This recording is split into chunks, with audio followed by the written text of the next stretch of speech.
BNP chairperson Begum Khaleda জিয়ার শারীরিক অবস্থার খোঁজ খবর নিতে এখন রাজধানীর এভারকের হাসপাতালের সামনে আছেন সহকর্মী ফরাদ ইবনে মালেক। আমরা যুক্ত হচ্ছি তার সাথে।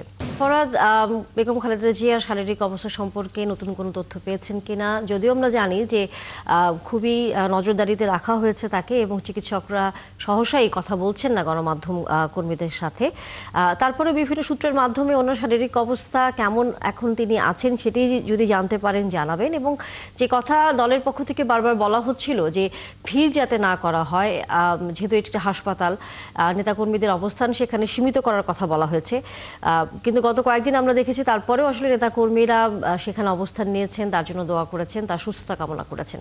আজকেও চিত্রটা তেমন কিনা? আজকের চিত্র দিয়ে যদি শুরু করি, আজকের চিত্র কিছুটা ভিন্ন। এই যে আমি পেছনে দেখাতে চাই যে নেতাকর্মী খুবই অল্প সংখ্যক, অন্যান্য দিনের চেয়ে নেতাকর্মী কিন্তু কম নেতাকর্মীরা। তবে আজকে নেতাকর্মীরা কিন্তু দেশের বিভিন্ন প্রান্ত থেকে এসেছেন। তারা বিএনপি চেয়ারপারসন বেগম জিয়ার সুস্থতা কামনা করছেন, তারা এক নজর দেখতে এসেছেন, তারা একবার জানতে চান যে বেগম জিয়া আসলে কতটা সুস্থ আছেন, তিনি কি তার সম্বিত আছে কিনা, তিনি কি আসলে কথা বলতে পারছেন কিনা, ডাক্তারের ডাকে তিনি সাড়া দিচ্ছেন কিনা, তিনি কি ভারী খাবার খেতে পারছেন কিনা, বিভিন্ন বিষয় নিয়ে তাদের আগ্রহ রয়েছে। এখানে আমরা কয়েকজনের সাথে একটু কথা বলবো, কয়েকজনের কাছ থেকে জানতে চাইবো যে আসলে তারা কোত্থেকে এসেছেন, কী জন্য এসেছেন এবং এখন কি অবস্থা আছেন। আপনার কাছে জানবো, আপনি কোত্থেকে এসেছেন, কখন এসেছেন, কি করেন? আমার বাড়ি চট্টগ্রাম পটিয়া। আমি পটিয়া উপজেলা যুবদলের যুগ্ম আহ্বায়ক। আমার নাম মোহাম্মদ আজিজুল হক। আমার প্রিয় নেত্রী, দেশনেত্রী বেগম খালেদা জিয়াকে দেখার জন্য চট্টগ্রাম থেকে রাত 11টায় গাড়িতে উঠে এবং সকাল 7টা বাজে এই ঢাকা নদ্দা বাস স্টেশনে নেমেছি। এখান থেকে নেমার পরে এভারকেয়ার হাসপাতাল, ওখান থেকে হেঁটে এখানে প্রিয় নেত্রীকে দেখার জন্য এসেছেন। কিন্তু একটা জিনিস কি আপনি জানেন যে হাসপাতাল কর্তৃপক্ষ এবং বিএনপির শীর্ষস্থানীয় নেতারা কিন্তু বারবার অনুরোধ করেছেন যাতে নেতাকর্মীরা হাসপাতালের সামনে এসে ভিড় না করেন, যেহেতু চিকিৎসা চলছে, অন্যান্য রোগীরাও আছেন এবং ম্যাডাম জিয়াও রয়েছেন। এই বিষয়গুলো আপনি জানেন কিনা? আপনার কথা অবশ্যই সত্যি। আমাদের প্রিয় নেতা বিএনপি ভারপ্রাপ্ত চেয়ারম্যান জনাব তারেক সাহেব নিষেধ করছে এবং দল থেকে নিষেধ করছে এখানে না আসার, নেতাকর্মী না আসার জন্য, ভিড় না করার জন্য। আসলে আমরা সোশ্যাল মিডিয়ার মাধ্যমে আমরা জানতে পেরেছি।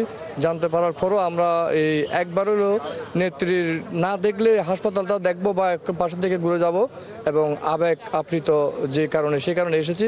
আমরা এই আশা করি আমরা এখানে ভিড় করবো না। আমরা এখানে যতটুকু সময় দিতে পারি, এই আধা ঘন্টা 1 ঘন্টা শেষ করে আমরা এখান থেকে ত্যাগ করে হাসপাতাল ত্যাগ দ্রুতই চলে যাবেন। আপনার কাছে একটু জানতে চাই, আপনিও নিশ্চয়ই অনেক দূর থেকে এসেছেন, এই বিষয়টা তো একটু বুঝতে হবে আপনাদেরকে।